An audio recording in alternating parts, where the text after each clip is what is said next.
We choose to go to the moon in this decade and do the other things, not because they are easy, but because they are hard. Welcome home, Columbia. Beautiful, beautiful. That was definitely an e-ticket. Roger, 0G, and I feel fine. I feel the liftoff. The clock has started.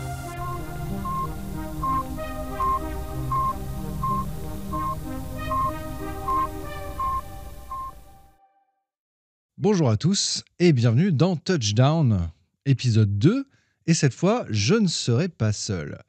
Alors exceptionnellement, il n'y aura pas de rubrique courte comme il y a eu sur les semaines précédentes. Ce sera le cas pour les prochains formats, mais pas sur celui-là, parce que là, on a eu une interview assez longue avec Hugo Lisoire, grand copain de la chaîne et grand copain personnel depuis toutes ces années. Et c'est une interview qui est absolument fascinante. Et j'avais pas envie de couper dedans pour vous enlever beaucoup de passages. Donc, j'ai préféré sacrifier le reste de ce qui était prévu pour ce podcast pour le réserver entièrement à cette discussion que j'ai eue avec Hugo. Une discussion, vous allez le voir, vraiment passionnante. Et voilà, c'est tout. Allez, c'est parti pour l'interview d'Hugo Lisoire. Salut Hugo. Bonjour, quel honneur d'être le premier invité. Ah oui, le premier, et puis j'espère que tu reviendras à l'occasion. Enfin, si le podcast continue, on l'espère. Comment tu vas ? Je vais très bien. Je pense qu'on va en discuter, mais là, en plus, on est à la veille d'un décollage de Starship, peut-être. Exactement. On enregistre la veille. Ouais, l'actualité spatiale est assez intense. Donc, ouais, moi, je suis très content de toujours couvrir l'actualité spatiale. Dans ma vie perso, ça se passe très bien. Donc, oui, je suis heureux. Alors, pour les gens qui ne te connaîtraient pas, mais j'en doute parce que quand même, tu as plus de 500 000 abonnés sur YouTube maintenant, est-ce que tu pourrais te présenter ? Tout à fait. Alors, moi, je tiens une chaîne YouTube avec mon frère Maxime depuis 2017 sur l'actualité spatiale. On parle autant d'astronomie que d'astronautique. Donc, on parle autant des fusées que des charges utiles des fusées. Et on a 2 à 3 émissions par semaine. On a une émission le mardi qui s'appelle DNDE pour Dernières Nouvelles des Étoiles, où on décrypte l'actualité, ce qui s'est passé dans la semaine et les conséquences économiques qu'il peut y avoir, les conséquences en termes de découverte, etc. On a une émission le jeudi qu'on a appelée Les Dossiers de l'espace, qui est une émission où on va s'attarder sur un sujet, essayer d'aller un peu plus en profondeur sur celui-ci ou faire un peu de prospective. Et après, de temps en temps, on a une émission qui arrive, soit c'est une réponse aux commentaires des gens dans la semaine sur des sujets qu'on a soit mal expliqués, soit on a été un peu, on est passé un peu vite dessus. Soit ça va être un format beaucoup plus long où on va donner la parole aux acteurs du New Space, par exemple, ou des acteurs historiques, et faire des interviews. Alors, on a des formats assez variés et on couvre aussi les lancements, les lancements qui sont couvrables en termes d'horaire, on va dire.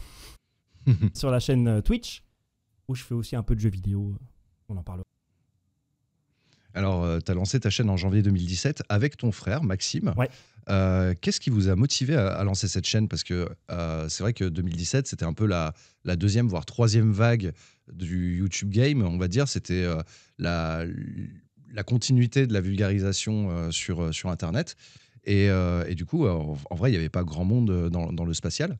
Qu'est-ce qui, toi, t'a motivé, enfin vous deux même, à vous lancer dans cette aventure ? Alors déjà, on a la passion du spatial depuis qu'on est tout petit, depuis qu'on a, c'est mon frère qui m'a refilé le virus, généralement c'est comme ça que ça se passe.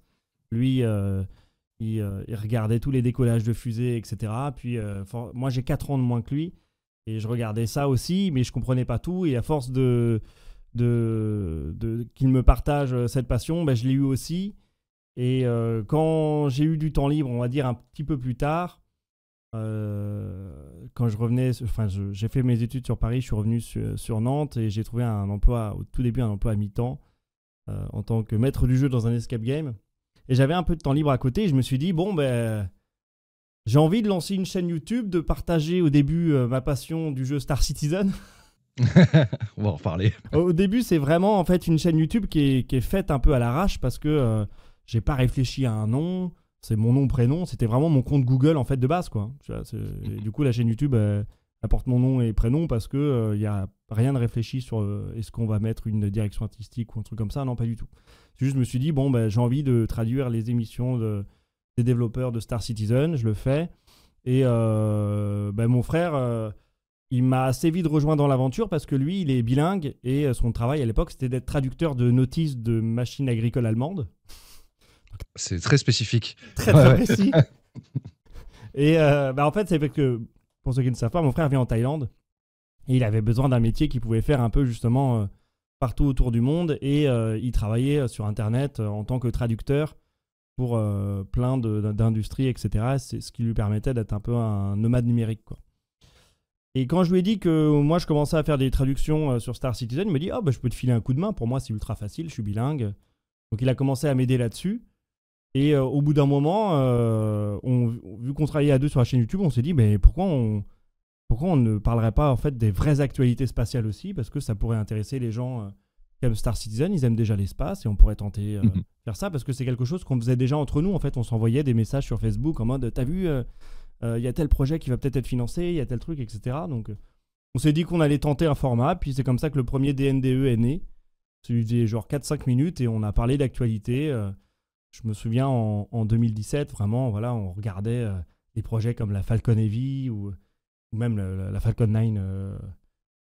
À l'époque, elle n'était pas encore Block 5, c'était vraiment les toutes premières. Et on était là, ok, ouais. c'est déjà incroyable. Donc, on essayait voilà, de se dire que ça pouvait intéresser des gens.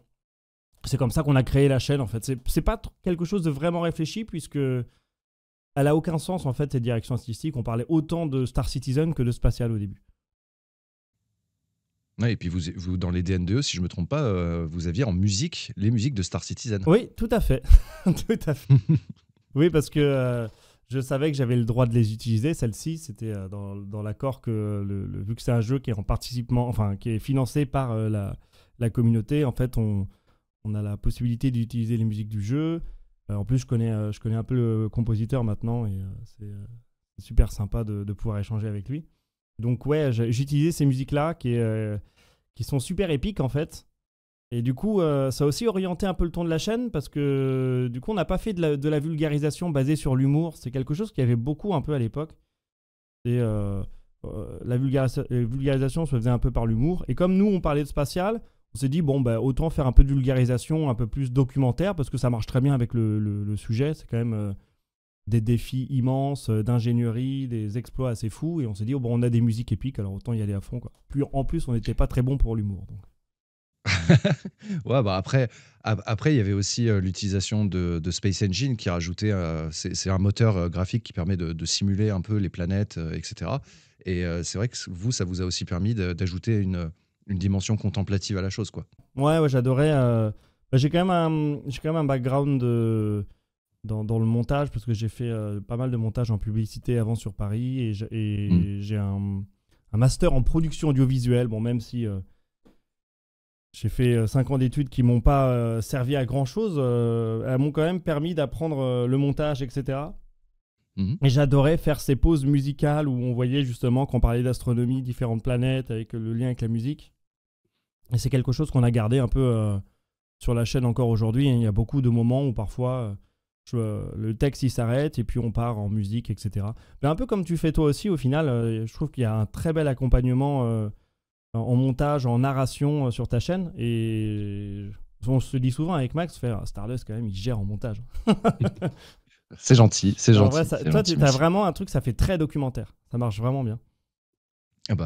Merci, je penserai à m'inviter en podcast à l'occasion. Et moi, ce qui m'a toujours... tué, parce que moi aussi je suis créateur de contenu, donc je sais le travail qu'il y a derrière, etc. Ce qui m'a toujours subjugué avec vous deux, c'est votre cadence. Ouais, ça m'a mené à un premier burn-out, donc je ne recommande pas, hein, c'est des erreurs qu'on fait, mais c'est vrai qu'on a une cadence, on est deux, et on n'est pas sur les mêmes horaires, parce que mon frère est en Thaïlande, et moi je suis en France, donc on avait ce côté-là où quand... Moi, je dormais, par exemple, à 3h du mat. Mon frère, il continuait à bosser et à préparer une vidéo en regroupant des informations, etc. Et quand moi, je me levais à 7h, j'avais déjà, par exemple, des news qui avaient été sélectionnées avec un début de rédaction. Et même si mon frère n'avait pas terminé la rédaction d'une news, je commençais déjà à enregistrer. Donc, c'est vrai que c'était un rythme effréné à cette époque-là. Sortait littéralement 3 vidéos par semaine. Et j'avais pas de week-end parce qu'il y avait une vidéo qui sortait le dimanche. Et c'est pas quelque chose que je recommande parce qu'au bout d'1 an et demi, 2 ans, Ça flingue, ouais. ça flingue, quoi. J'ai fait, c'est pas possible. Du coup, on a enlevé l'espace commentaire du dimanche. On l'a fait une fois sur 2, ce qui m'a permis d'avoir un peu de week-end et Max aussi. Et là, aujourd'hui, on l'a carrément enlevé parce que on a la chance déjà que la chaîne marche plutôt bien. Donc, on se permet d'enlever une vidéo pour prendre un peu plus de temps à faire les autres et pour se reposer un peu. Mais oui, le début de la chaîne, ça a été une cadence infernale. Mais c'est un peu ce que YouTube veut aussi, malheureusement. Donc, c'était un engrenage un peu infernal, quoi. Et aujourd'hui, vous avez réussi à trouver un rythme bien arrêté ou vous êtes encore en train de faire des réflexions sur est-ce qu'on devrait changer un peu la fréquence ou des choses comme ça? Aujourd'hui, on est beaucoup plus libre. Ça veut dire que on a une organisation de travail qui n'a rien à voir. On sait que le DNDE c'est le mardi soir à 18h et que le dossier de l'espace c'est le jeudi soir à 18h, mais si par exemple il y a un décollage important qui se passe un lundi soir, on va faire vivre la vidéo du décollage et on décalera le DNDE le mercredi. Donc on est assez flexible, on se prend beaucoup moins la tête là-dessus et ça marche tout autant. Donc comme quoi, il ne faut pas forcément se mettre la pression. Moi, j'ai toujours été très étonné, par exemple, sur tes horaires de sortie de vidéo. Parce que j'ai l'impression que tu sors la vidéo dès que tu l'as terminée. Tu me dis si je me trompe. Alors, pour te dire, il y a une vidéo qui sort, aujourd'hui on enregistre le lundi, il y a une vidéo qui sort ce soir, je l'ai terminée hier soir. Ouais. Ouais, c'est ça. Parfois, je me vois même des horaires où ça sort à je sais pas, 22h ou à... Oui, c'est arrivé. Donc je me dis, ok, bon, comme quoi, en fait, le rythme de publication, c'est pas forcément important de la sortir pile poil à 18h. On se mettait beaucoup de pression pour pas forcément grand-chose. J'ai l'impression que ça peut se faire beaucoup plus tranquillement. Ouais, après, ça dépend de pas mal de choses. Moi, en l'occurrence, des fois, il y a aussi les sponsors qui imposent une certaine heure, donc, un certain jour, pardon. Donc, si tu loupes le jour, voilà, ils préfèrent que tu la sortes à 22h le vendredi où tu as dit que tu la sortirais, plutôt que le lendemain matin. Ouais. Donc, il y a ça. Après, il y a aussi la question de la régularité. Moi, je ne suis pas du tout régulier, donc c'est aussi une autre question. Parce que je prends le temps de faire le sujet, donc je ne me mets pas de deadline. Ouais. Donc, des fois, il n'y a pas de vidéo pendant 2 mois, et puis des fois, il y a 2 vidéos dans le même mois. Ouais. Mais ouais, de toute façon, on a tous des méthodes de travail assez différentes sur YouTube parce qu'on ne fait pas tous la même chose de la même façon, on n'a pas tous les mêmes process. Et puis, il y a aussi le fait que là, moi, personnellement, je suis encore en train de chercher mon rythme. Honnêtement, je ne suis pas encore arrêté. Contrairement à vous, je ne suis pas encore en vitesse de croisière actuellement. Ouais, mais c'est même dur. Après 9 ans, ouais. C'est dur de trouver. Alors moi, je pense que j'aurais jamais réussi si j'étais seul. Parce que on va dire l'organisation qu'il faut se mettre, le fait que mon frère attendait, par exemple, que je rende soit un texte, soit une bande-son, etc., pour continuer à avancer, ça me mettait la pression. Et du coup, on avait une organisation comme ça qui marchait bien parce qu'on était on dépendait l'un de l'autre, quoi.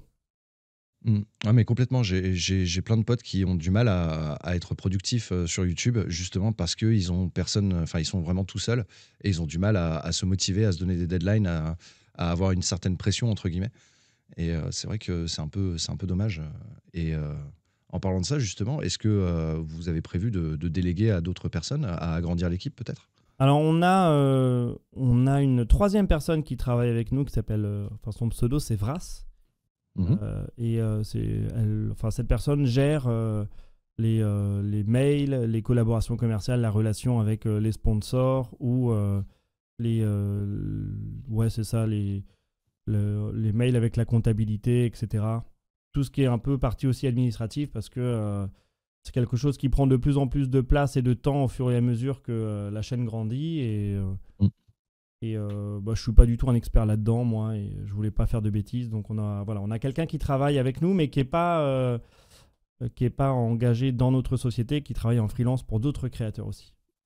Ah oui, ok, d'accord, ouais, je vois. Ouais. De toute façon, c'est pareil, là aussi, on a tous des modèles économiques très particuliers. Hein. C'est vrai que pour gérer des équipes, il y en a qui ont des salariés, d'autres qui font appel à des auto-entreprises, d'autres à des networks, etc. C'est très varié. Et vous imaginez peut-être dans un avenir proche engager des gens, agrandir l'équipe justement? Ouais, alors c'est effectivement, alors pas à venir proche, mais c'est un objectif lointain, c'est d'avoir des locaux pour ne plus faire tout ça depuis chez moi et d'avoir une personne peut-être en plus pour nous aider, même si j'ai extrêmement de mal à déléguer le montage parce que j'adore ça. Je Mais comprends. pour gagner du temps, j'aurais pas d'autre choix, donc bon. Ouais, non, mais c'est ça, hein, c'est ça. Et puis peut-être un hyperloop jusqu'à la Thaïlande pour que Maxime vienne de temps en temps pendant les réunions. Ouais, bon, ça ouais, c'est compliqué, mais je vois pas comment on pourrait faire ça. Alors, vous avez sorti il y a quelques années maintenant, ça commence à dater, Ouais. un petit livre aux éditions Alizio, que je montre à la caméra pour ceux qui ont l'image de ce podcast, qui s'appelle 2040, tous dans l'espace, astronautique, astrophysique, ce que vous pourrez voir d'ici 20 ans. Alors, d'abord, ma première question, parce que maintenant que j'ai touché un peu au monde de l'édition, je sais un peu comment ça se passe. Est-ce que, quelle est la genèse de ce truc-là? Comment est-ce que vous avez approché l'éditeur ou c'est l'éditeur qui vous a approché? Comment vous avez sélectionné le sujet? C'est une question très très large, Ouais. mais vas-y, exprime-toi.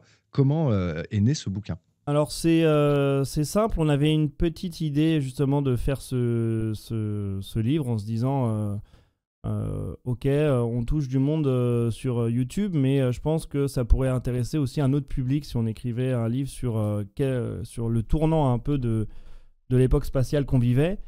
Et on ne savait pas du tout comment s'y prendre, donc on avait le projet, mais on l'a laissé sur le côté, etc. Et puis un beau jour, on a reçu un mail des éditions Alizio qui nous disait si vous souhaitez faire un livre, nous, on peut vous accompagner, on aime bien comment les vidéos sont écrites, et vu que vous avez une audience, nous, ça nous fait prendre moins de risques de faire un livre par vous, parce qu'il y a déjà une audience de base, donc il y a peut-être déjà quelques ventes de... C'est comme ça que ça marche, hein. C'est pour ça qu'il y a beaucoup à mon avis, j'allais dire influenceurs, mais de créateurs qui font des livres, c'est parce que vu qu'ils ont une audience de base, ça rassure les éditions en se disant, si eux, ils font un livre, peut-être qu'il va se vendre. Parce que le milieu du livre est assez complexe, hein. Il n'y a pas beaucoup de livres, à mon avis, qui sont rentables par rapport à ceux qui sortent. Bref.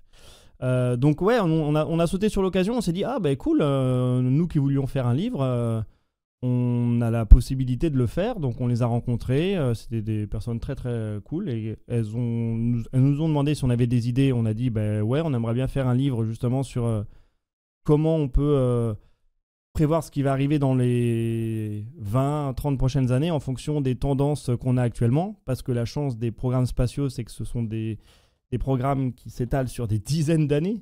C'est vraiment des projets très très longs. Donc on se disait, si on prend les tendances de maintenant, on pourra deviner ce qui va peut-être arriver dans les 10, 20, 30 prochaines années en allant très loin. Et ils ont dit quoi, le sujet est super cool. Ils nous ont pas du tout orienté, etc. Ils font ok, ce sujet, si vous avez un sommaire, si vous avez toutes les différentes parties que vous voulez traiter, n'hésitez pas à nous l'envoyer, on verra. On l'a fait en... Je sais pas, quelques semaines après, on leur a envoyé tout notre squelette, on va dire, du livre. Ils ont validé. On a signé un premier petit contrat en disant qu'il fallait que le livre, les écritures soient rendues, je sais plus, dans les 12 mois, je crois, quelque chose comme ça. Et le Covid est arrivé. Le Covid est arrivé et du coup, on a eu énormément de temps au final parce que... tout ce qui était sorti, etc., c'était annulé. Mon frère, alors, c'était encore pire parce que en Thaïlande, ils ont été confinés vraiment dans un appartement. Et ils sortaient même pas. Et en plus, sa fiancée est dans le milieu médical. Donc, voilà, il ne sortait plus, il faisait plus aucune activité. Il était enfermé dans sa chambre à pouvoir faire un livre. Donc, on en a profité. Et au final, on a même rendu les écrits en avance. Parce que c'était... voilà, on a passé notre confinement à faire ça. Et c'était une expérience super intéressante d'essayer de vulgariser. Parce que à force de faire des vidéos, tu parles beaucoup en fait à la même audience et parfois tu réexpliques pas certains principes ou certaines sociétés ou certains projets. Et là, il fallait tout reprendre à zéro pour que tout le monde puisse comprendre. Et c'était un exercice super intéressant. Voilà, qu'est-ce que je peux dire d'autre? Si vous le lisez aujourd'hui, il y a déjà des choses qui sont obsolètes dedans. Alors, il y a quand même pas mal de choses qui sont abordées qui, à l'époque, n'étaient que, on va dire, des prémices. On peut parler notamment des constellations, des méga constellations, pardon, où ça parle aussi de la Chine et des États-Unis contre Artemis, ce qui aujourd'hui est très d'actualité. J'ai retenu un passage assez intéressant qui a l'air très anodin comme ça, mais qui aujourd'hui, pour moi, ça a résonné particulièrement. C'est là où vous parlez des dérives et dangers potentiels. T'inquiète pas, il n'y a pas de piège, hein, parce que les gens me connaissent. Hein. Non, il n'y a pas de piège.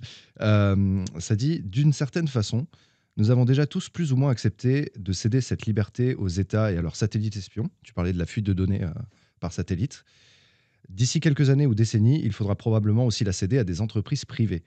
Comme les technologies du numérique avant elles, les nouvelles applications spatiales seront probablement à double tranchant pour les populations civiles. Elles offriront des possibilités fabuleuses à de nombreux utilisateurs, tout en permettant des abus dangereux. Ça résonne quand même pas mal avec l'actualité, notamment Starlink, de ces dernières années.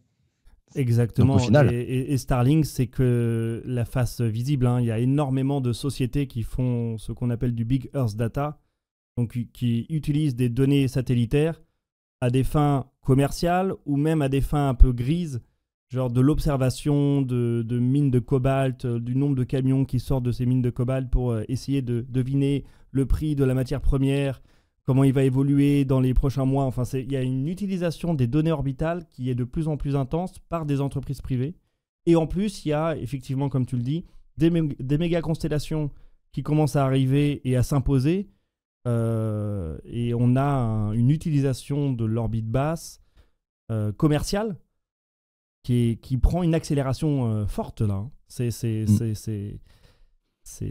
assez flippant. Mais bon, on peut pas faire grand-chose de notre petit point de vue, nous, mais on a l'impression que les États n'avaient même pas anticipé ça, quoi. Ça va vraiment aller de plus en plus vite, j'ai l'impression.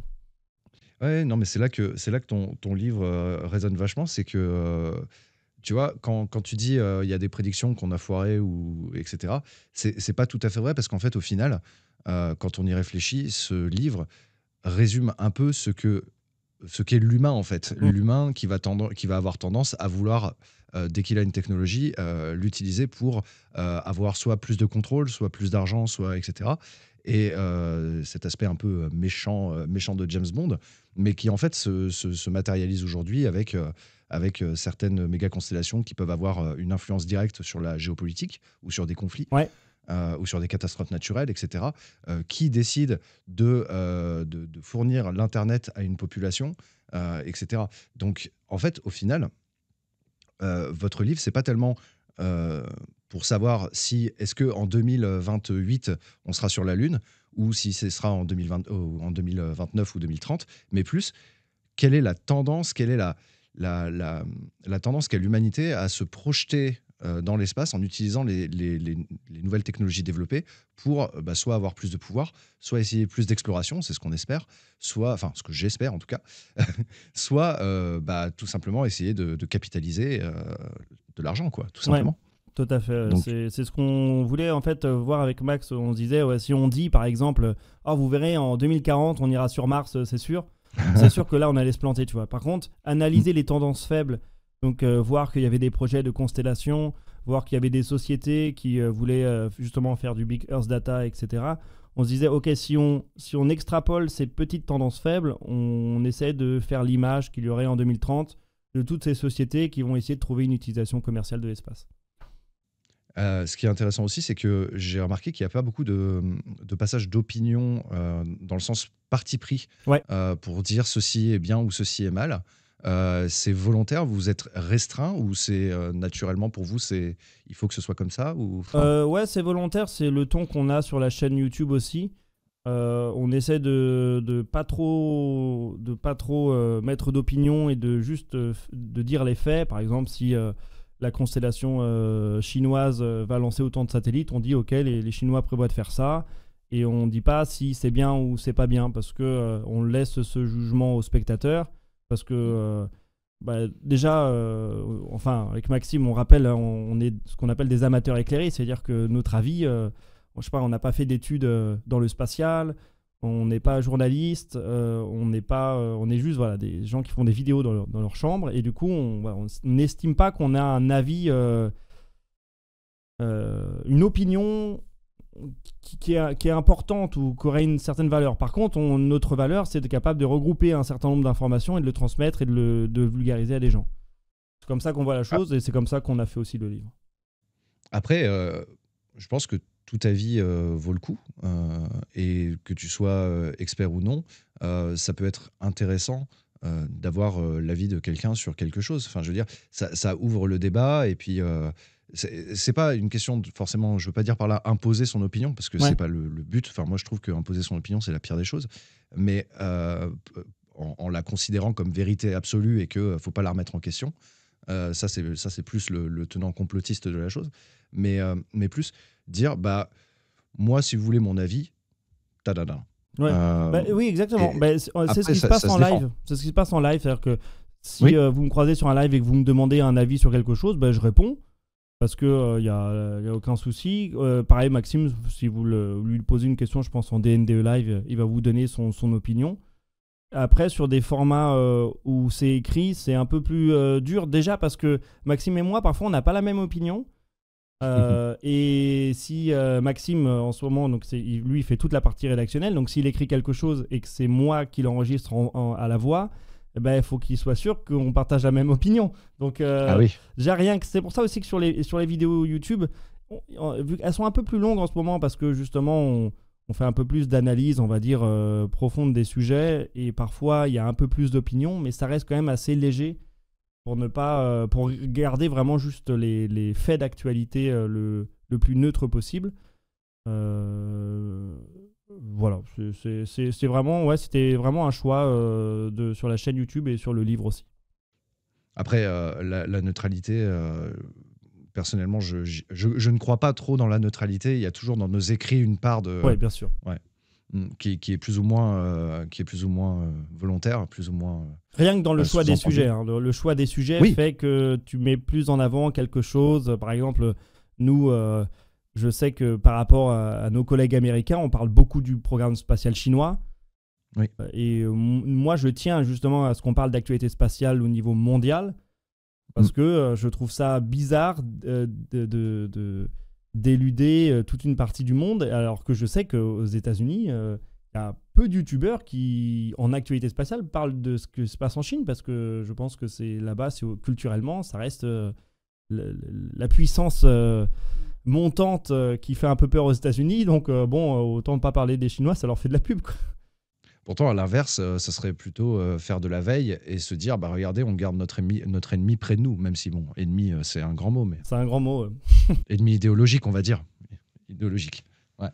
Mais du coup, c'est assez sympa parce que vous avez une communauté qui a l'air de beaucoup débattre, notamment dans votre Discord, j'ai remarqué. Ouais. Et du coup, c'est cette, j'allais dire non prise de position, vous prenez quand même un peu position de temps en temps, mais cette ouverture, on va dire, sans prendre de position, permet de créer des lieux de débat, en fait, entre vos viewers. Et ça, c'est plutôt cool parce que du coup, vous n'avez pas une communauté qui est monolithique, tu vois, qui va penser la même chose. Comme on peut le voir sur d'autres chaînes YouTube, notamment américaines, justement, où on a des gens qui vont prendre comme parole d'évangile les avis des chaînes YouTube en question. Et du coup, il n'y aura pas vraiment de débat, en fait, parce que tout le monde sera d'accord. Mais je ne veux pas enfoncer le truc des collègues américains, mais j'ai été très surpris, par exemple... Quand j'ai rencontré Everyday Astronaut, je lui ai parlé des startups du New Space en Europe. Il disait, mais pour lui, il n'y en avait aucune. Ça n'existait pas, alors que c'était il y a genre 1 an et demi. Et j'étais là, mais oui, donc en fait, ils sont renseignés que sur eux, leur nombril, parce qu'en même temps, c'est ce qu'ils font. Il y a énormément d'actualités aux États-Unis et ils ont des financements très florissants sur le spatial, donc forcément, il y a des grosses initiatives. Mais je me dis, si... C'était un des projets qu'on avait avec Maxime. On se disait, si un jour YouTube ouvre le multipiste audio à notre chaîne YouTube, peut-être qu'on fera un audio en anglais pour que les Anglais, enfin ceux qui parlent en anglais, se rendent compte qu'en Europe aussi, on a des startups, il y a des initiatives, il y a des choses. Non, mais c'est vrai, c'est si rare de les entendre parler de l'Europe. Mais après, il y a aussi le fait que la communication côté américain, au niveau des entreprises, mais aussi de la NASA, il y a des stratégies de communication tellement agressives, en fait, qu'ils vont faire que parler du spatial américain parce que tous les jours, il y a quelque chose à dire dessus, tu vois. Enfin, si je me permets une petite opinion, j'adore NASA Spaceflight, j'ai des copains là-bas, mais c'est vrai que NASA Spaceflight, si tu regardes leur contenu, c'est quasiment tous les jours sur le Starship. C'est un exemple, le Starship, je le prends au hasard. Je désamorce un peu parce que... non, mais en même temps, il y a des acteurs... Enfin, moi, je ferai jamais une chaîne uniquement sur le Starship parce que je tournerai en rond. Mais je me dis que avec les lancements, toutes les caméras qu'il y a autour de la Starbase, les gens analysent le moindre boulon, la moindre plaque qui tourne, etc. En fait, il y a du contenu à faire et j'ai l'impression qu'il y a aussi une audience qui aime voir ce projet se construire jour après jour. Et c'est pour ça peut-être qu'il y a une masse de contenu fabriqué là-dessus. Moi, je vous avoue que faire une vidéo sur le tuyau numéro 4 qui est arrivé dans la Stardouche, bon... Là pareil, je suis en opinion. Moi, c'est pas quelque chose qui me passionnerait parce que j'ai besoin d'avoir des changements de sujet, de partir en astronomie, de voir des autres architectures de fusées, etc.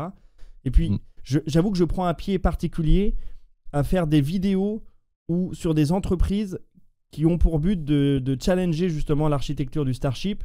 Par exemple, la vidéo qu'on a fait sur Stock Space, je l'ai trouvée super intéressante parce que je me suis dit, ah là, il y a quelque chose de nouveau et j'aimerais bien qu'il y ait une couverture aussi forte sur le projet de Stock Space qu'il y a sur le Starship parce qu'il y a des ingénieurs et des idées à mettre en lumière qui sont totalement fous aussi, quoi.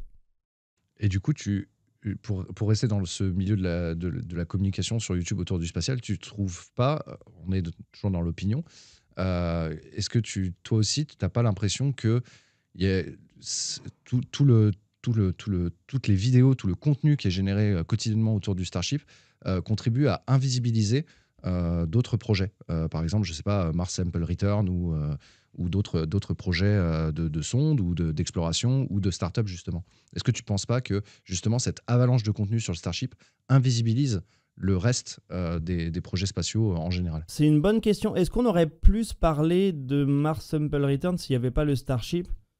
Peut-être. J'ai du mal à voir. En fait, ce qui fait qu'on parle énormément du Starship, c'est que, bon, déjà, visuellement, c'est très impressionnant. Et il y a tous les jours, on va dire, des caméras partout qui sont mis par NASA Spaceflight, Boca Chica, etc. Donc, il y a cette avalanche d'images et le fait que tout soit créé en plein air.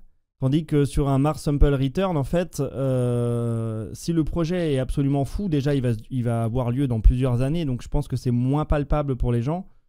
Je suis pas sûr que s'il y avait eu moins de Starship, on aurait plus parlé de Mars Sample Return. J'ai donné un exemple au hasard. Hein. J'aurais pu dire Europa Clipper ou Juice ou tu vois, ou enfin des trucs plus récents qui sont partis plus récemment. En termes d'opinion, moi, je suis d'accord. J'aimerais que le grand public se rende compte, par exemple, de la folie que va être la mission Dragonfly. Ouais. Et si elle a lieu. Si elle a lieu. Ne casse pas mes espoirs. Désolé. Et il faudrait justement, nous c'est un début de la chaîne, forcément ça fait moins de vues quand tu parles d'une mission comme Dragonfly ou d'une mission comme Mars Sample Return, mais pourtant c'est aussi fou, enfin dans mon point de vue, je sais que toi tu partages peut-être pas ce point de vue, mais c'est aussi fou qu'un Starship, quoi.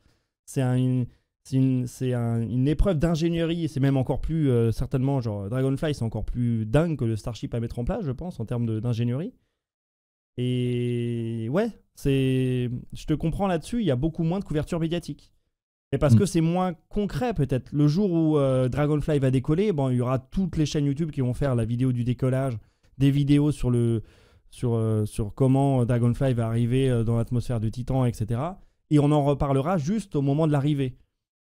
Mais ça va faire moins une couverture sur toute la durée parce que des décollages de Starship, si on suit ce que dit SpaceX l'année prochaine, il y en aura un toutes les 2 semaines. Donc on va être inondé de Starship encore. Et moi, de mon côté, j'aime bien. Donc ça va. Mais... Non, mais moi, j'en souffre pas pour autant, hein, t'inquiète pas. Mais justement, cette invisibilisation, ça doit être aussi dû au fait que le Starship, c'est pour l'instant en tout cas, c'est très terrien. Terrien dans le sens, la mission, ça part de la Terre, ça revient sur Terre, ça reste quelques minutes grand max dans l'espace pour l'instant. On est vraiment lundi, hein, c'est demain le Flight 6. Hein. Ouais. Calmez-vous.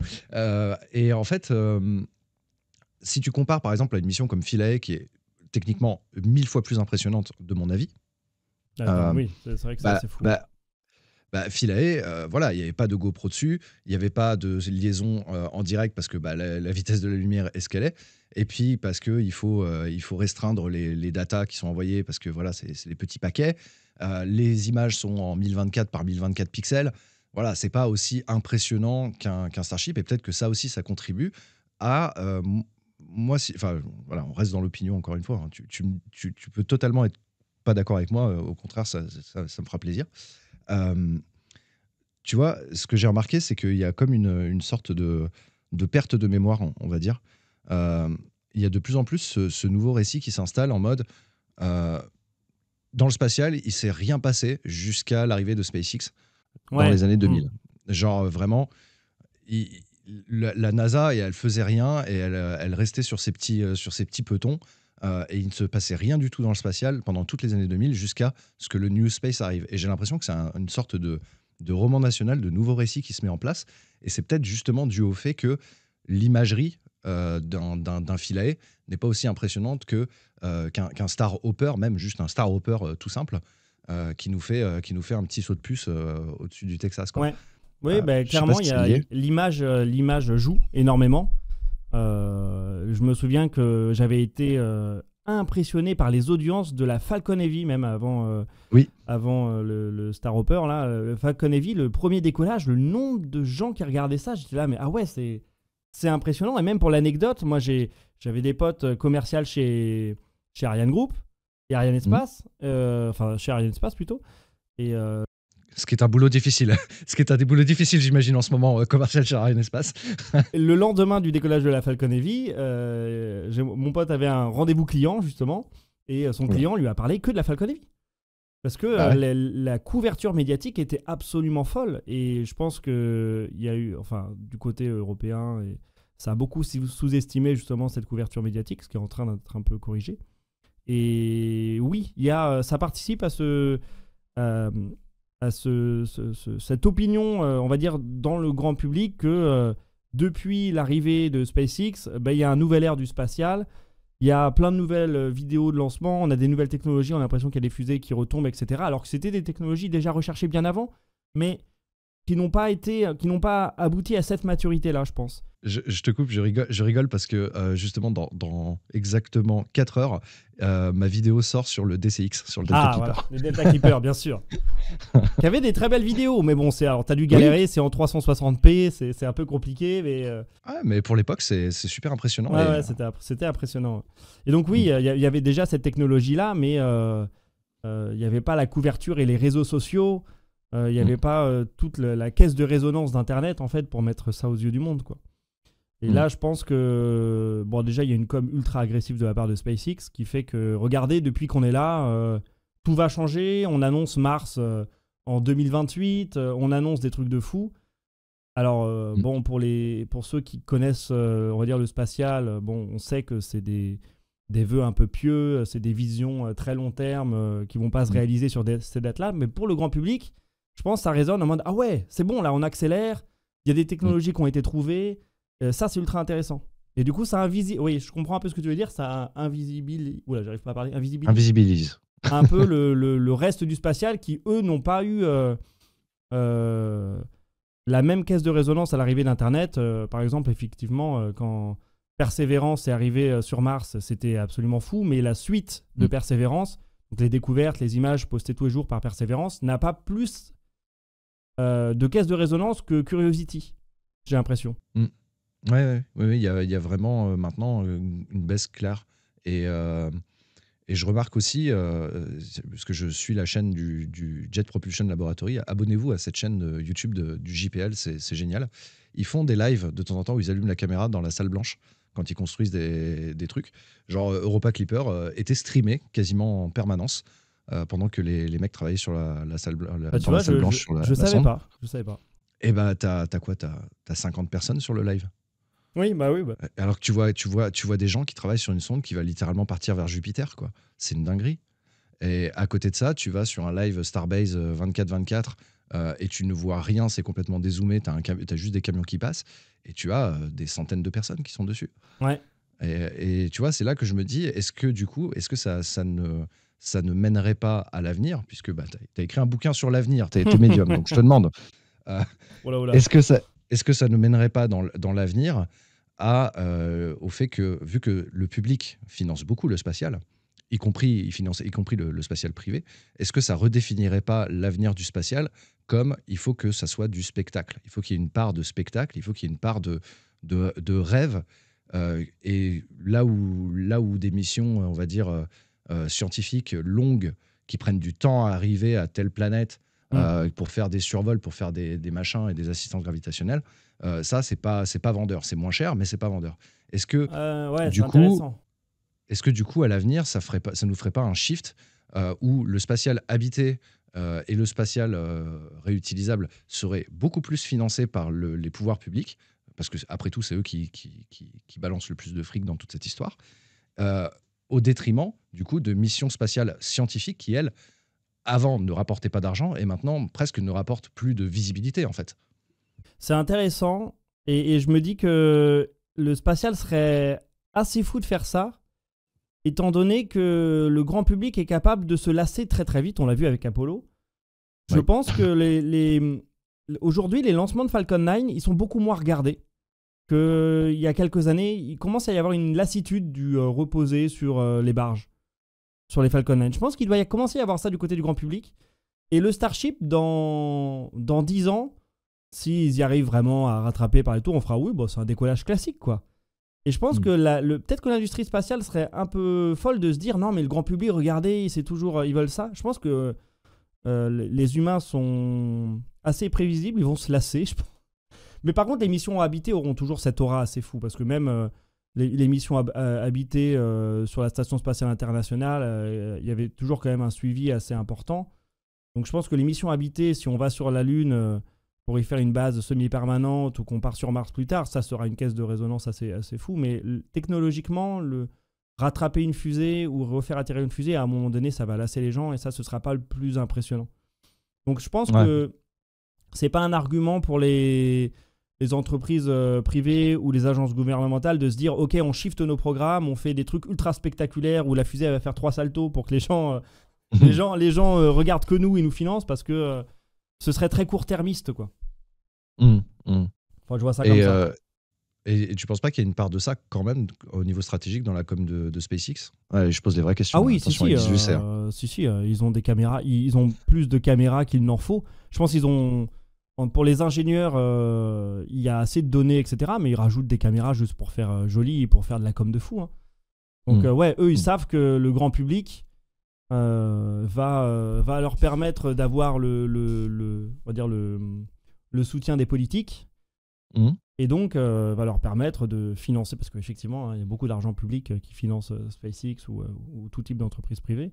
Et du coup, c'est un peu le nerf de la guerre. Faut montrer qu'on est les meilleurs, on est capable de faire des trucs fous, on a une vision très long terme.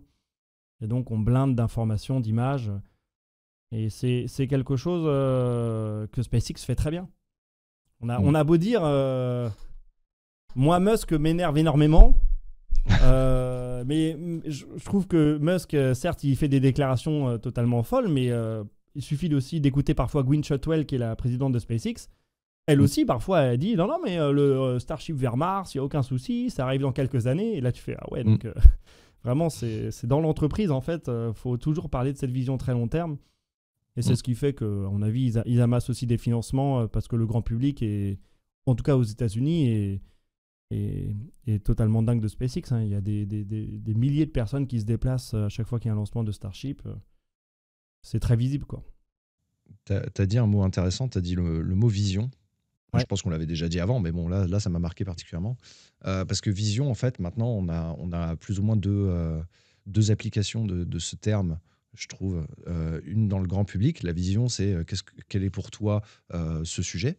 Mais il y a aussi la vision dans le sens start-up du terme, dans le sens commercial du terme, où une start-up doit avoir une vision, c'est-à-dire qu'elle doit avoir un cap, en quelque sorte. Et j'ai l'impression que ce mot, enfin, je ne suis pas dans une start-up, mais j'ai l'impression que ce mot est très, très, très en vogue dans les start-up.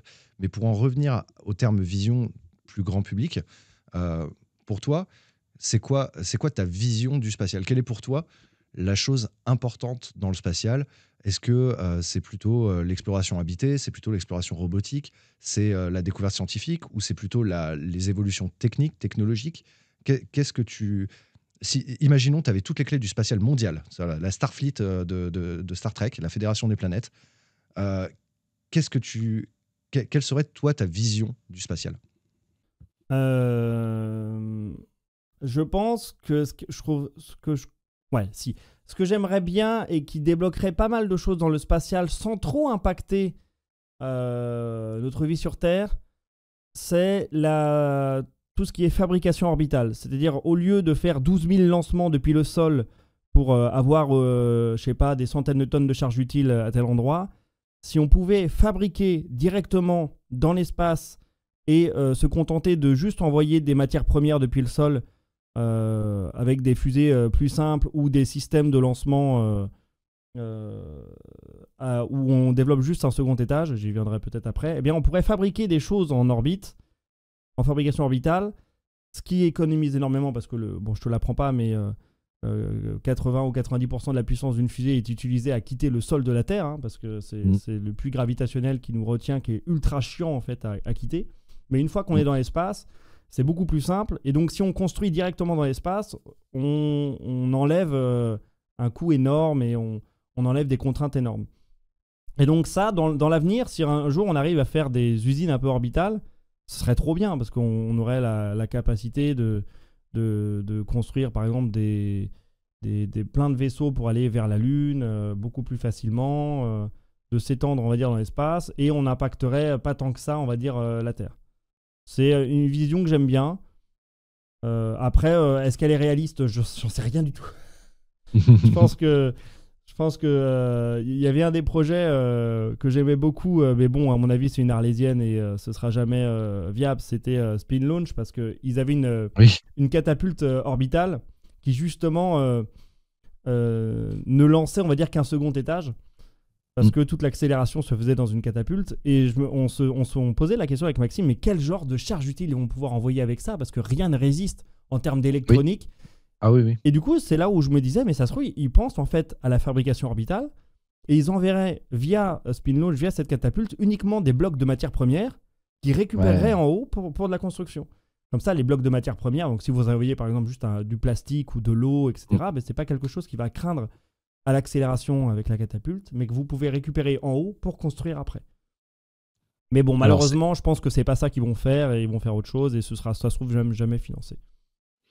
Au Spin Launch, oui, il y a quand même pas mal de questions qui se posent quand on regarde le projet. Ouais.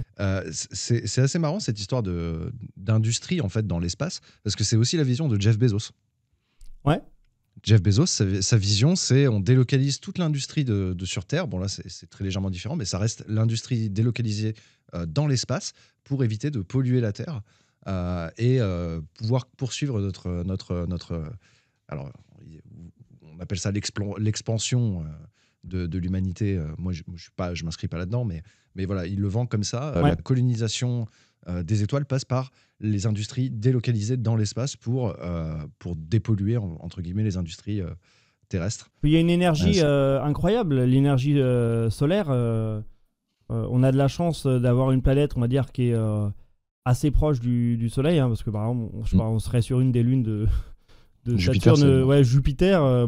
L'énergie solaire, on serait beaucoup moins impacté par le fait de si on arrivait à la récupérer ou non. Là, on peut quand même avoir, on va dire, une efficacité des panneaux solaires qui est assez cool. Et donc, c'est une énergie qui nous est donnée et qu'on n'utilise pas du tout assez, quoi. Et donc, dans l'espace, il y a le fait en plus qu'il n'y a pas les perturbations atmosphériques, etc. Donc, c'est une énergie qu'on pourrait utiliser beaucoup plus dans l'espace. Mais encore une fois, pour pouvoir mettre des tonnes et des tonnes de charges utiles dans l'espace, il n'y a pas 36 solutions. Soit il faut décoller avec des lanceurs énormes, ce qui est un peu en train de faire SpaceX, soit faut récupérer les ressources dans l'espace et faire de la fabrication directement. En fait, c'est très compliqué. Il n'y a pas de solution simple. Hein. En termes de moteur et de technologie, on a déjà tout exploré en propulsion liquide. Le Raptor étant effectivement peut-être un moteur surperformant, mais on en est à essayer de gagner quelques pourcents. On n'est pas sur une révolution à dire celui-là il va être 2 fois plus puissant. C'est là où moi je suis d'un naturel rêveur, mais je reviens souvent à la réalité en me disant ouais, ça va être compliqué quand même de voir ce futur où on n'impacte pas la Terre et en même temps on est capable de récupérer, je sais pas, des ressources dans des astéroïdes, de faire de la fabrication orbitale, d'aller s'installer durablement sur la Lune ou dans les couches atmosphériques de Vénus. C'est très science-fiction, ça me fait toujours rêver, mais ça va être très complexe. Mais en fait, si on arrive à en faire si on arrive à faire petit pas par petit pas des choses, j'en serais déjà très content. Mais ça nous ramène à justement la science-fiction, parce que dans la science-fiction, on voit des technologies incroyables, mais on voit pas entre guillemets les sacrifices, les conséquences que ces technologies qui ont été, les sacrifices qui ont été faits pour que ces technologies existent ou continuent à exister.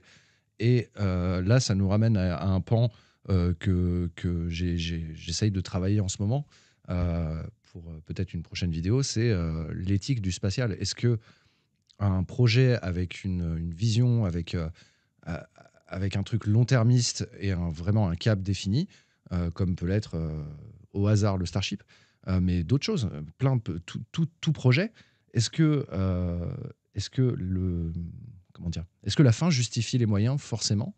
Et est-ce qu'on n'aurait pas une question à se poser sur OK, on a tel projet, il promet de faire ça si on le réussit, mais en contrepartie, il va falloir qu'on extrait des choses, des terres rares, ou alors qu'on s'installe sur des endroits où c'est pas forcément fun de s'installer, et qu'on ait un impact écologique important ou autre, ou humain. Est-ce que c'est quelque chose auquel tu réfléchis actuellement? Ouais, clairement. J'ai l'impression de poser la question comme si je t'engueulais. Est-ce que tu y réfléchis un peu, hein? Non, c'est une question qui préoccupe énormément. On a fait le CESpace l'année dernière, si je dis pas de bêtises, et du coup on avait posé cette question à tous les étudiants qui faisaient des fusées. On leur disait justement vous êtes la génération à qui on a martelé justement que la planète était en train de mourir, etc. Vous voulez bosser dans le spatial, du coup comment vous imaginez ça? Et c'était la préoccupation principale de tous les étudiants, c'était du coup il faut designer et réfléchir des architectures qui soient respectueuses de l'environnement, etc. Et moi je trouve que c'est un truc un peu insolvable, parce que j'ai une passion du spatial qui est absolument dingue, mais je sais très bien que c'est une activité qui, pour l'instant, n'est rien par rapport à l'aviation, par exemple.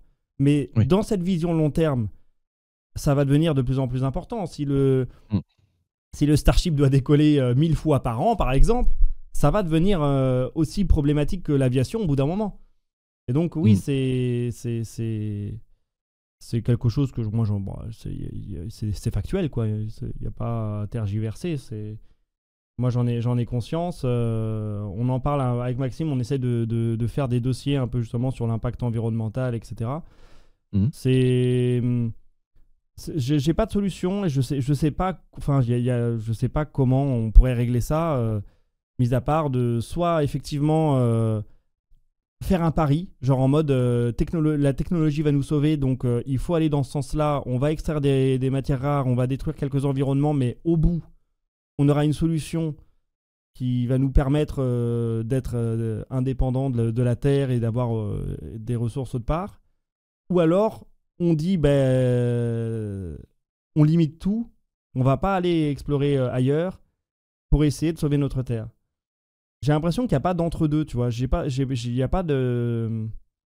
Il y a deux camps très extrapolés et ça m'embête un peu de se dire qu'on ne pourrait pas continuer à faire de l'exploration tout en préservant la planète en faisant un peu gaffe. Et toutes les initiatives que je vois, c'est un peu bullshit en mode on a des carburants verts, etc. Oui. Oui, on l'a aussi sur l'aviation, le technosolutionnisme. Ouais, en fait, y a pas. Pour moi, c'est quelque chose d'assez embêtant, effectivement. Soit c'est le full pari en mode non, mais on va arriver, la technologie va nous sauver, donc on design des trucs absolument fous et on ne prend pas compte de l'impact environnemental maintenant parce que plus tard, en fait, on va réussir à rééquilibrer les choses. Soit l'autre camp qui dit là, faut tout stopper parce que c'est déjà trop tard. C'est marrant que tu parles de cette polarisation, donc de ces deux camps en fait, où il n'y a pas vraiment d'entre-deux, parce que c'est la polarisation, on la retrouve un peu partout maintenant dans les pans de notre société. Ouais, oui, surtout dans l'actualité très récente. Du coup, ça nous amène aussi à la régulation de l'espace et du coup la dérégulation possiblement à venir. Côté américain avec l'élection de Trump. Est-ce que on a vu récemment que Éric Berger, des fois quand il prend position, il prend vraiment beaucoup position, parce que là il nous a sorti une. Il fait de l'opinion lui pour le coup. Ouais. Oui, lui il a une opinion très très arrêtée, mais c'est vrai qu'il nous a lâché un tweet il y a quelques jours disant il y a 50% de chances que le Starship soit annulé. Le SLS, pardon. Le SLS, oui, c'est pas. Oui, non, venant de lui, ça aurait été bizarre. Il y a 50% de chances que le SLS soit annulé pour Artemis. Bon, 50% de chances, c'est un peu. C'est pas très engagé comme opinion. Mais comment tu vois, toi, le spatial dans les prochains mois, prochaines années parce que j'ai discuté un peu avec notamment Paul Vorer, qui est dans la géopolitique spatiale. Ouais. Et d'autres gens dans la géopolitique spatiale, et même des Américains qui commencent à parler un peu de l'incertain avenir d'Artemis au vu des problèmes, mais aussi au vu des changements politiques. Est-ce que toi, tu es particulièrement inquiet pour Artemis ou tu penses que ça va aller, tu y crois encore, ou tu penses que en fait, SpaceX va tout rafler et va tout faire eux-mêmes en fait? Ça serait extrême, ça. Ouais, c'est extrême, mais c'est une position qui embête énormément la NASA. Hein. De ce que j'ai compris, le fait d'être hyper dépendant envers SpaceX les embête énormément, et il doit embêter aussi beaucoup les militaires, parce que le jour où la Falcon 9 est clouée au sol pour de longs mois, j'ai l'impression qu'ils perdent toute capacité. Donc là, ils sont un peu embêtés en mode oui, on envoie toutes nos charges utiles via SpaceX, on envoie beaucoup de choses via SpaceX. Il serait temps qu'il y ait d'autres acteurs qui offrent des solutions de choix fiables, avec des capacités de tir, on va dire, assez élevées. Et je pense que il faut faire... Enfin, c'est une situation de monopole, c'est toujours très très mauvais, hein, de toute façon. Et il faut que la NASA, c'est ce qu'elle fait déjà, hein, qu'elle finance de plus en plus d'autres alternatives. Je pense que Artemis, si on en revient au sujet Artemis, pour l'instant, n'est pas en danger dans sa vision finale et dans son accomplissement. Par contre, en termes de délai, bon, on est sur du gros retard, hein, parce qu'on a des problèmes un peu partout et la NASA doit faire avec un budget qui commence à se serrer. Donc elle préfère pour l'instant, on va dire, annuler certaines missions ou redéfinir certaines missions plutôt que de réduire Artemis. Parce que la pression chinoise de l'autre côté est vraiment très très intense. Hein. De leur côté, eux, ils annoncent de l'avance plutôt que du retard. Donc je vois mal les Américains s'arrêter pour Artemis. Ok. Parce que la pression chinoise, eux, ils disent bon, on avait prévu 2030, mais visiblement, d'après les derniers essais, les dernières avancées, ça peut être 2028. Donc ça se rapproche des dates américaines. Et les Américains, ils disaient bon, 2026, en finale, ce sera 2028. Donc ça se trouve, les calendriers vont se croiser. Et il faudra que les Américains, avec leurs partenaires occidentaux, peut-être accélèrent un petit peu sur Artemis. Mais en fait, il y a tellement de développement encore à faire, que ce soit effectivement les combinaisons, les systèmes de vie du Starship, le rover, les infrastructures de télécom, les ravitaillements. Pareil en technologie sur les réservoirs pour avoir du zéro boil-off, parce que on parle pas de mission Apollo où on reste quelques jours, etc. Là, on parle de missions assez longues, de plusieurs semaines. Donc sur la Lune, on va expérimenter des changements de température extrêmes, des changements de luminosité. Donc, c'est pas les mêmes matériaux qu'on utilise. Faut tout redéfinir par rapport à Apollo. Donc, il y a beaucoup de R&D et de développement à faire. On est en train avec Maxime, on est en train de préparer une vidéo sur le pneu, peut-être le pneu français qui ira sur la Lune, le pneu développé par Michelin. Et eux nous disaient justement que par rapport à Apollo, par rapport aux pneus des rovers d'Apollo, mais la R&D, elle est totalement différente. Elle est beaucoup plus intense parce qu'il faut que des matériaux qui résistent à la nuit lunaire, il faut des matériaux qui résistent, qui sont faits pour résister 10-15 ans sur la Lune. Enfin bref, on n'est pas du tout sur une redite d'Apollo. C'est vraiment une ambition beaucoup plus grande et c'est peut-être ça qui va être amoindri. C'est peut-être que plus que l'annulation d'Artemis, c'est peut-être en mode au final, on fera peut-être pas une base semi-permanente. C'est peut-être ma seule crainte. Mais sinon, ouais, c'est revoir les attentes en gros. Ouais. Mais ça rejoint en fait le budget au final, parce que le budget il est largement en dessous de l'équivalent d'Apollo de l'époque. Hein. Donc ils essayent de faire plus avec moins. Forcément, ça peut générer des problématiques. Ouais. Après, normalement, on est un peu plus efficace, on va dire, dans le sens où la NASA se passe comme client et fait jouer un peu les appels d'offres, la concurrence pour faire baisser les coûts. Et si SpaceX, leur rêve, c'est d'être à 280-285 € du kilo, ce qui est vraiment très bas avec le Starship. Oui, très optimiste. S'ils y arrivent, effectivement, on aura une efficacité budgétaire qui fera qu'avec les budgets de la NASA, etc., on pourra faire cette base semi-permanente. Mais encore une fois, c'est un pari. C'est un pari. Et si le Starship se plante, Artemis, c'est très complexe. Alors après, il y aura toujours la Blue Origin, la New Glenn, mais si on doit se reposer, par exemple, uniquement sur le SLS, c'est sûr qu'on n'aura pas le budget. Enfin, mais la team occidentale, NASA, plus tous ceux des accords Artemis n'auront pas le budget pour faire leurs ambitions. Et en parlant d'ambition et en parlant de budget, j'essaie de faire une transition parce qu'on passe du coq à l'âne. Toi, tu as des projets aussi dans l'avenir qui ne requièrent pas forcément le budget d'Artemis, mais est-ce qu'il y a des choses qui se préparent?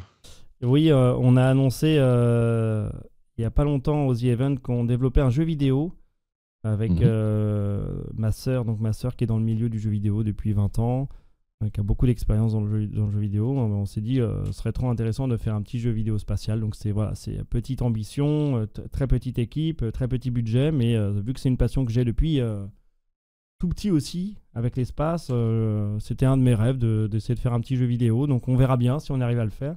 Pour l'instant, on est en phase de prototype.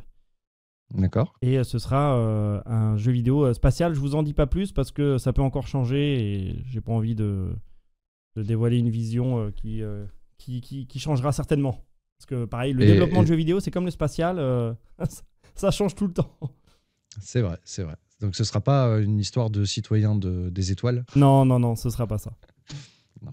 Ok. J'espère qu'il y aura un peu de narratif, parce que je sais pas si tu connais Deliver Us the Moon ou Deliver Us Mars. J'ai adoré. Oh là là, qu'est-ce que c'est bon ça. Ouais. Et bientôt le 3e qui va sortir là, c'est des excellents jeux et ma caméra vient de me lâcher. Bonjour. Au revoir les images. Au revoir les images. On va rester en audio à partir de maintenant. Et donc tu as d'autres projets à part le jeu vidéo qui est quand même un gros projet? Ouais, c'est quand même déjà un énorme projet. La chaîne, ou... Oui, si, j'en ai parlé souvent et je continuerai à le dire si jamais. Enfin, moi, c'est un projet donc, que je voulais faire de série documentaire, mais qui visiblement est hors de ma portée, hors de financement, parce que bon, à chaque fois que je pitch la chose, tout le monde me dit ouais, c'est génial, mais on n'aura jamais le budget. J'aurais bien aimé faire un Launch to Survive là, donc adapté de Drive to Survive de Netflix, mais pour les entreprises qui ont été sélectionnées pour le spatial en France pour faire des fusées. Il y en a 4 ou 5, je crois. Non, il y en a 4. Et ils ont tous pour but de lancer Enfin, le CLES leur a dit de faire un premier lancement en 2026, je crois, ou début 2027. Et du coup, j'aurais aimé suivre les 4 entreprises, voir leurs différentes architectures, rencontrer les personnes qui sont derrière et faire un peu une série feuilletonnante sur qui va réussir à lancer sa fusée en 2026. Ça aurait été trop bien, mais... Là, on revient l'esprit américain qui n'en a rien à faire des Européens, parce que si ça s'était passé aux États-Unis, Ouais. c'est clair que Netflix Prime, il t'aurait largement soutenu. Peut-être pas Prime, parce que bon, Bezos, lui, il a son truc, mais mais sûrement Netflix. Franchement, t'aurais eu aucun mal, je pense, à avoir un financement. Parce C'est que clair. je Une trouve que l'idée est trop bien. Alors après, c'est très romancé sur Drive to Survive. C'est beaucoup de mise en scène, etc. et de narration. Mais je pense qu'il y aurait eu quand même quelque chose à faire sur la version Launch to Survive, parce que bon, on parle plus à des ingénieurs qu'à des pilotes ou des chefs d'entreprise. Mais en fait, j'ai fait des recherches et j'hallucine devant les profils des gens qui tiennent les startups en France, par exemple Latitude ou Hyperspace. Alors Latitude, je ne sais pas si tu connais, par exemple, c'est Stanislas Oui, bien sûr. Maximin qui a lancé la boîte limite à 19 ans, je crois, genre juste après la sortie du bac. J'ai fait, mais comment c'est possible? Et de l'autre côté, Hyperspace, par exemple, c'est le CEO, c'est Alexandre Mangeot, qui lui est doctorant en propulsion hybride, a fait des isolations dans l'Antarctique pour simuler des voyages martiens et tout. Donc c'est des profils tellement différents. Et je me dis, il y a des personnages, il y a une série à faire. Et voilà, Ouais. je lance l'appel dans le podcast. Il y a des producteurs qui écoutent. J'y crois pas des masses, mais ouais, c'est financez-le. Il y a une série à fou. faire. Croyez-moi, il y a une série à faire. Ouais, en plus, t'aurais l'imagerie, parce que les tests moteurs, les choses comme ça. Ouais, c'est il- super cool. Il y aurait un aspect spectacle aussi, tu vois. Puis, ça, et puis c'est- ce qu'il faut les filmer, explosions. c'est, voilà, c'est les essais qui se loupent, les équipes qui pleurent, les financements à chaque fois sur ce genre d'entreprise. Ils ont la vision du financement sur 2 mois, mais dans 2 mois, ils savent pas si les gens ils ont encore leur taf et tout. C'est ultra dur en fait comme aventure. Parce que le spatial, Ah ça bah. coûte extrêmement cher et c'est des entreprises qui ne sont pas rentables par définition tant qu'ils n'ont pas lancé. Ouais. Donc en fait, ils ont Ouais. de l'argent et tous les mois, ils en perdent. Et c'est une course contre la montre. Ouais, non, bah, de toute façon, en plus, les startups, c'est. T'as 9 entreprises sur 10 qui finissent par couler. Donc, Ouais. il n'y en a qu'une qui réussit sur 10 à chaque fois. Et en plus, ça fait beaucoup de souffrance. C'est pour ça, mentale vous aussi. entendez les producteurs, il y aura forcément du drama. Ça va Ouais, faire, alors ça là, va du faire de drama, il y en l'audience. aura, ouais. Et ça va faire de Ah, l'audience. c'est clair. C'est clair. Ouais, bah, ça serait un beau projet en vrai. Hein. Ça serait un Ouais, beau projet. ce serait rigolo. Bah, il y avait les assises du New Space, j'avais participé à une table ronde et j'avais dit exactement la même chose à la fin. J'avais fait, s'il y a des producteurs dans la salle, je suis sûr que ça marcherait. Bon, j'ai pas été contacté. Donc. Ah, mais ils sont où ces producteurs? On a un truc là. On a un truc de fou. Et sinon, un livre peut-être? Un nouveau livre? Non, nouveau livre, pour l'instant, c'est pas prévu parce on est pris par plein d'autres choses. Peut-être un jour, un nouveau livre. On a fait un jeu de société aussi pendant Ah oui, c'est la vrai. fin du confinement. On était très, très contents de ce jeu de société. Bon, on l'a fait en partenariat avec un studio français indépendant qui s'appelle DTDA Games, que je salue, qui font des très bons petits jeux indépendants. Mhm. Et c'était une très belle expérience aussi. C'est trop marrant d'imaginer un jeu de société. Moi, je suis gros joueur de jeux de société, donc j'étais très content d'en faire un. Ouais, parce que tu avais déjà fait en plus des jeux avec Fibre Tigre, me semble-t-il. Ouais, on a des, Avec le des CNES. JDR. Ouais. Ça, c'est Ah oui, pareil. des JDR, pardon. Pareil, ça c'est quand on m'a proposé de faire un... Au début, on m'avait fait rencontrer Fibre Tigre et les producteurs et ils vous cherchaient justement à faire un JDR. Et comme moi, j'avais les contacts au CNES, j'ai fait, mais je suis sûr que le CNES, ça les intéresserait. Bah et, oui. et tu vois, je sais pas si je peux lâcher un prénom, mais tu vois, Mathilde, Oui. quand je lui en ai parlé, elle a fait, mais moi je suis fan de Fibre Tigre, c'est parfait. Et là, ça a matché direct, tu vois. J'ai Ah, fait- trop bien. Donc je salue encore une fois le CNES, c'est incroyable de réussir à faire des JDR Twitch sur le spatial grâce au CNES, etc. Comme quoi il y a on va dire des grosses agences gouvernementales, par exemple comme le CNES, qui sont capables de faire de la communication un peu moderne via Twitch avec des jeux de rôle et tout, et qui font totalement confiance. C'est-à-dire qu'il n'y a pas de contrôle, over-control sur la création, c'est plutôt cool. Ouais, vraiment, le CNES, ils sont énormes pour ça, ouais. Ouais, clairement. C'est tout le monde. Enfin, les autres agences gouvernementales devraient en prendre de la graine, hein, parce que. Je suis d'accord. Si on avait de la répète assez communication- souvent, mais Ouais, c'est clair. C'est, ouais, on ne donnera pas de nom, mais on pense très fort à eux. On pense très fort à eux. Sinon, c'est quand que tu vas voir un lancement? Ouais, j'ai jamais vu un lancement de ma vie. Donc ça, Bah mais c'est pareil, c'est quelque chose... Enfin, toi-même, tu sais, hein, j'ai très peur de me déplacer pour une semaine ou 2 semaines et de voir le lancement se décaler et ne jamais arriver. J'ai connu ça. Ouais, je sais. Ça me fait déjà ça me fait peur. Et ça va arriver. Ça va arriver. Il faut juste que je prenne le temps. Je sais que j'en verrai pas beaucoup dans ma vie, donc déjà, il faut que je choisisse quelle fusée, quelle mission. Donc, Ah oui, il faut que ça soit sympa, ouais, parce que si c'est j'allais dire si c'est un vieux Starlink, bon vieux. Ouais, moi j'ai en tête, j'aimerais bien Artemis 2. Ouais. Parce que On le aimerait SLS, tous. ça va être quelque chose, d'incroyable. Un C'est Starship, j'aimerais bien en voir un aussi. Donc ça, c'est des décollages qui sont visibles qu'aux États-Unis, donc c'est un gros voyage. Oui. Voilà, ça coûte de l'argent. Il faut rester parce sur que place longtemps pour être sûr de ne pas le louper, parce que bon, le SLS Artemis 1, ça a été décalé sur plusieurs semaines, je crois. Donc clairement, si j'avais septembre à novembre. Ouais, si j'avais tenté de voir Artemis 1, c'était mort, quoi. J'aurais fait un voyage dans le vide, et ça m'énerve. Même si après, tu peux visiter plein de choses. Toi, d'ailleurs, tu avais fait des super vidéos. T'avais eu des galères, je crois, aussi sur un lancement, et t'en avais profité pour faire des visites de musées, etc. Ouais, c'est ça, Falcon Heavy. Ouais. Pendant que j'étais dans l'avion, pendant que je me rendais en Floride, il y a eu le government shutdown, donc toutes les organisations gouvernementales étaient arrêtées pendant que j'étais dans l'avion. Donc du coup, je me suis posé, tout était fermé. Donc la Falcon Heavy a été repoussée. Ouais. Mais oui, il y a plein de choses à voir en Floride. Mais après, oui, il y a aussi il y a la New Glenn qui arrive aussi. Ouais, ça, donc, oui. Ça t'intéresse trop, la New Glenn, mais... Si, ça m'intéresse à fond. Franchement, on a fait un dossier il n'y a même pas 2 semaines dessus sur le fait que la New Glenn est peut-être la fusée justement ultime pour enlever l'hégémonie de SpaceX et enlever ce fameux monopole dont on discutait tout à l'heure. Parce qu'ils ont fait les choses très intelligemment. Franchement, l'architecture de la New Glenn, elle est très très intelligente, et notamment sur le comment il s'appelle, le dernier étage, ça, j'ai pas le nom. Le Blue Ring, je crois que c'est ça. De toute façon, ça commence toujours par Blue. Oui, voilà. Le Blue Ring est capable de délivrer des charges utiles sur n'importe quelle orbite, qui a toutes les motorisations électriques. Enfin, c'est vraiment un bijou de technologie. Et comme souvent avec Blue Origin, il n'y a pas beaucoup de communication dessus, mais quand ça va arriver, à mon avis, ça va arriver très fort. Ouais, en plus, leurs BE4 sont déjà certifiés avec le Vulcan, donc on sait qu'ils fonctionnent. Donc il y a plein de petites choses qui se mettent en place lentement avec Blue Origin, et quand ils pop, en général, c'est pour quelque chose, quoi. Ouais, clairement. Donc, Amazon, quand ça a popé, ça a tout mangé. Hein. Donc ça se trouve, ils vont faire la même chose avec Blue Origin. Ouais, on verra ce que ça donnera. De toute façon, le tir est prévu en novembre pour l'instant. Ouais. On est en novembre et oui, ça sera peut-être encore un peu décalé, mais ça avance très bien en tout cas. D'ailleurs, ils ont une nouvelle direction qui fait beaucoup plus de communication grand public.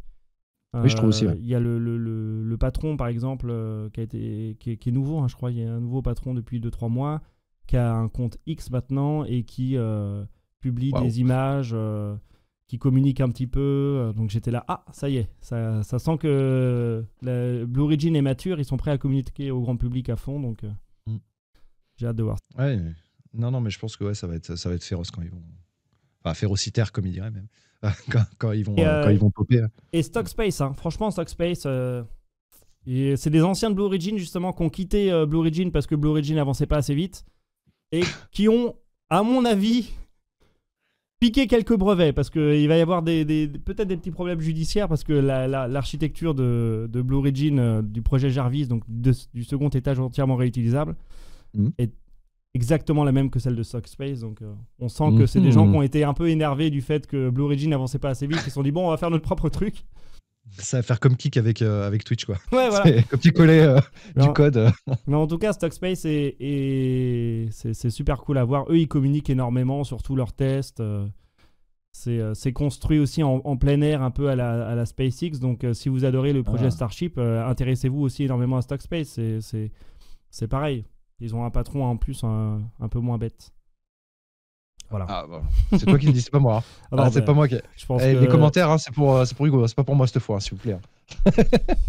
Je pense qu'on est tous d'accord pour dire qu'Elon Musk est très énervant, quoi. Enfin, nous, on le dit même sur la chaîne YouTube. Il y a des moments où Ça y est on n'en peut plus de. On le lit. Alors, c'est même plus une opinion, c'est factuellement en fait qu'on raconte les faits d'Elon Musk. Quand il balance des dates, qu'il met la pression à toutes ses équipes, ça n'a aucun sens parfois. Mais, Bref. Bref. Et d'autres projets sinon? Non, Je sais pas. Des streams. Tu veux faire des streams musicaux, je crois. Ah oui, j'ai rebranché. Effectivement, j'ai rebranché tout mon clavier, etc. J'adore faire de la composition de musique. J'ai fait beaucoup de musique quand j'étais jeune. J'ai fait 10 ans de percussion. Et du coup, là, je me remets un peu à la MAO, la musique assistée par ordinateur, à refaire un peu de composition. Et c'est quelque chose que j'aime bien. Et tu vas le streamer sur Twitch, du coup? Ouais, je pense. C'est ce que je faisais au tout début, en fait. En 2017, on revient au tout début, je faisais de la composition sur Twitch. Donc, revenir à ça me ferait marrer. Trop bien. Trop bien. Hésite pas à me le dire parce que moi ça m'intéresse. J'aime beaucoup les streams musicaux. C'est bien quand t'es en lurk et tout, tu vois, quand t'es en train de faire autre chose à côté, tu vois, c'est cool. Bon écoute, ça a été bien de t'avoir. On a beaucoup dépassé l'horaire et en tout cas ça a été super cool de t'avoir. Ça faisait longtemps qu'on n'avait pas discuté en plus tous les deux. Vrai. Et donc du coup c'était l'occasion. Et puis surtout allez suivre Hugo sur tous ses réseaux, donc YouTube Hugo Lisoire, chaîne secondaire Hugo Loisir, ouais, tout à fait. qui est le meilleur jeu de mots de l'histoire de l'humanité. C'est ma mère qui l'a trouvé, hein. Pour la petite info, c'est ma mère qui a dit bon, t'inquiète, appeler Loisir, parce qu'en fait on m'appelait comme ça quand j'étais jeune, quand on se foutait de ma gueule au collège, etc. On m'appelait Loisir généralement, et moi j'ai jamais pris mal, hein. Je trouvais ça, j'ai très bien vécu, vous inquiétez pas. Du coup, je l'ai gardé en tête. Je me suis dit, vas-y, autant appeler la deuxième chaîne comme ça. Ça a bien marché. C'est absolument parfait. Sur Twitch, c'est Hugo Lisoire. Ouais. Et sur X et Blue Sky, peut-être? T'es sur Blue Sky ou pas encore? Blue Sky, j'y suis pas. Et X, je risque d'arrêter en début 2025. C'est un de mes objectifs de 2025, c'est d'arrêter de perdre du temps sur X. Donc, vous pouvez essayer de me suivre là-bas, mais vous n'êtes pas sûr de me retrouver dans quelques mois, quoi. Ok, surtout ne le suivez pas donc sur X, voilà, ça sert à rien. Mais je suis sûr qu'il y arrivera bientôt sur Blue Sky, donc surveillez Blue Sky. Oui, j'ai vu qu'il y avait une grosse tendance en ce moment. Il y avait plein de gens qui disaient qu'ils basculaient sur Blue Sky. Oh, c'est tellement différent, c'est tellement mieux. Donc n'hésite pas à viendre. Et puis voilà, j'espère que ce podcast vous aura plu. Encore une fois, disponible sur plein de plateformes qui sont listées dans la description si vous êtes sur YouTube. Et bien sûr, on va essayer de continuer ce podcast avec d'autres invités. Il y en a quelques-uns dans les tiroirs. J'espère que ce podcast vous aura plu. J'aurais bien voulu revenir sur les commentaires, parce qu'en général, je reviens sur les anciennes vidéos, les commentaires de la dernière vidéo qui est sortie, mais elle n'est pas encore sortie. Elle sort dans 2h30. Donc du coup, on verra pour la prochaine vidéo, pour le prochain podcast, les réactions à la vidéo DCX, parce que je sens que ça va être encore assez rigolo. Et puis... En même temps, tu en joues un petit peu. J'imagine que tu dois tacler les commentaires et leur montrer, regardez, SpaceX n'a rien inventé, il y avait ça à telle époque. C'est un peu le sous-entendu, mais en vrai, non, ça va. En vrai, je suis très factuel. Et puis, c'est juste que, en fait, le pur troll dans cette histoire, c'est que je le lâche 24 heures avant le vol 6. Ah oui, j'avoue. C'est ça le troll ultime, c'était que je l'avais prévu pour samedi. Et puis après, je me suis dit, j'ai fini le montage le dimanche. Pour une fois, je suis en avance. Je vais la sortir directement avant le vol 6. Ça va jaser. Donc ouais, là je joue un peu. Là je joue un peu parce que voilà. Et on reviendra donc sur les commentaires de cette vidéo quand elle sera sortie pour le prochain podcast. J'ai juste une petite question. Alors je sais pas si tu pourras la couper au montage ou pas, mais plus une question pour toi. Du coup, tu ne regardes aucun vol de Starship, j'imagine? Je regarde que les données orbitales, genre les milestones en fait. En gros, est-ce que ça atteint l'orbite ou pas, tu vois, ce genre de truc. Et t'as vu le rattrapage par les bras de la tour quand même ou pas? Je l'ai vu passer, mais je l'ai pas regardé en détail. Parce que du coup la question c'était, est-ce que toi ça t'impressionne technologiquement justement ce rattrapage avec les baguettes, ce qu'ils appellent les baguettes, ce qui est quand même des bras énormes. Alors c'est vrai que ça je vais le laisser au montage, ça va être vraiment un très long podcast, mais je vais laisser ça au montage parce que c'est vrai que c'est une question qu'on me pose souvent. On me dit, mais alors, ça t'impressionne pas pourquoi tu trouves ça banal et tout? Je ne trouve pas ça banal, je trouve ça absolument impressionnant et beau, mais c'est tout ce qu'il y a derrière qui m'empêche de voir que c'est beau. Ouais, tu vois, je peux comprendre. c'est un peu comme les gens qui regardent la Coupe du Monde et qui se disent, ouais, mais quand même, la Coupe du Monde, c'est sympa, ça rassemble et tout, machin. Mais il y a quand même des gens qui sont morts dans les stades, etc., tu vois, en construisant les stades et tout. Et, ou même dire, oh, la COP 21, c'est vachement cool. On fait des projections sur l'écologie, etc. On y réfléchit, c'est cool. Ouais, mais c'est organisé par l'Azerbaïdjan, quoi. Donc, oui, tu vois, je comprends ton discours. C'est un équilibre, en fait. C'est un équilibre. Et, donc, oui, je trouve ça absolument impressionnant. Mais je trouve que je peux pas m'en réjouir, sachant ce qu'il y a derrière, qui, moi, ne me convient pas. Après, si ça convient aux gens, c'est très bien. Alors, je pense que... Moi, n'empêche personne de rêver. Je pense que enfin, tu as raison de mettre l'accent sur le fait que, effectivement, soit les conditions de travail à SpaceX sont absolument parfois calamiteuses et dangereuses pour les gens, ou effectivement, l'impact environnemental est catastrophique de la construction du pas de tir. Mais il y a... enfin, moi, de mon côté, j'arrive à émettre l'accent sur ça et à dire ok, le Starship est quand même un projet, s'ils arrivent à descendre à 285 € du kilo, qui pourrait changer énormément de choses dans le spatial, donc c'est assez cool à regarder. Et je me dis que parfois je me posais la question justement sur est-ce que Stardust quand même il trouve ça impressionnant, le fait qu'un immeuble revienne, etc. Et je suis content du coup de t'avoir posé la question, de savoir que tu trouves ça impressionnant mais que tu peux pas en profiter sachant ça. Okay. Ouais, voilà, c'est ça, c'est que ça me fait mal de le regarder, en fait. C'est que je vois les trucs derrière qui me fait mal de le regarder. Mais après, c'est très personnel et j'oblige vraiment personne à ressentir ce que je ressens, et j'en voudrais pas aux gens de ne pas ressentir ce que je ressens. C'est très personnel, en fait. Et du coup, voilà, mais c'est absolument impressionnant. D'ailleurs, je le dis dans la vidéo DCX qui sort dans 2h30. Je le dis bien dans ma conclusion, parce que forcément, le DCX mène à Blue Origin, mène à SpaceX, etc., et au Starship. Et je dis, c'est impressionnant, c'est rare, etc. Je le dis bien.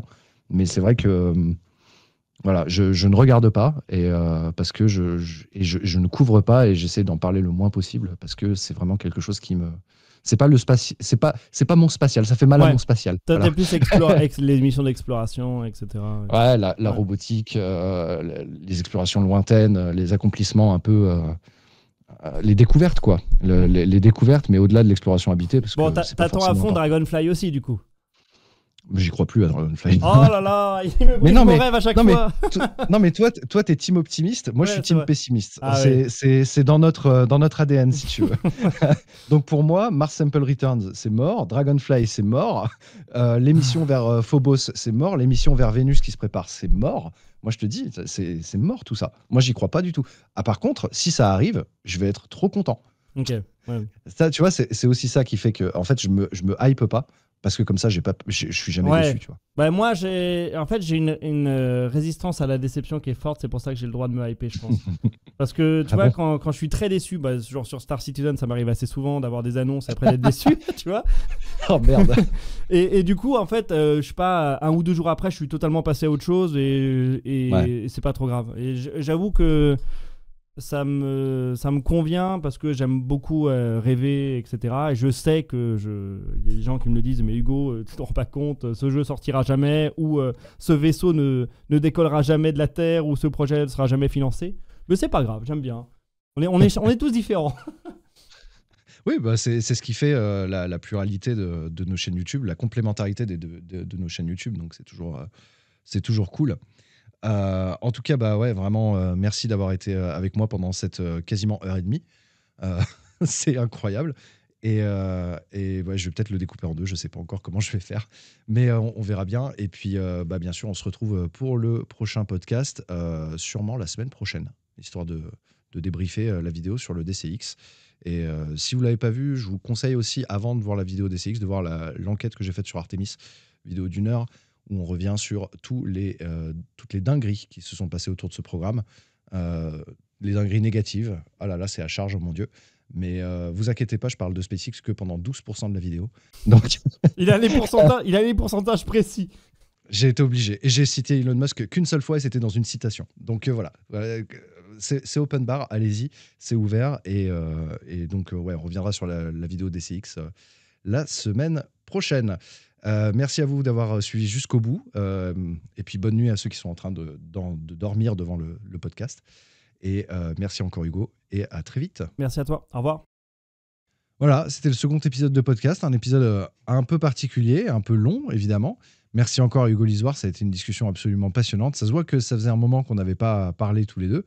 Et bien sûr, vous pouvez réécouter ce podcast sur toutes les grandes plateformes de podcast et le voir, bien sûr, avec la caméra d'Hugo et la mienne, sur YouTube. Du coup, je vous dis possiblement à la semaine prochaine. À très bientôt. Salut.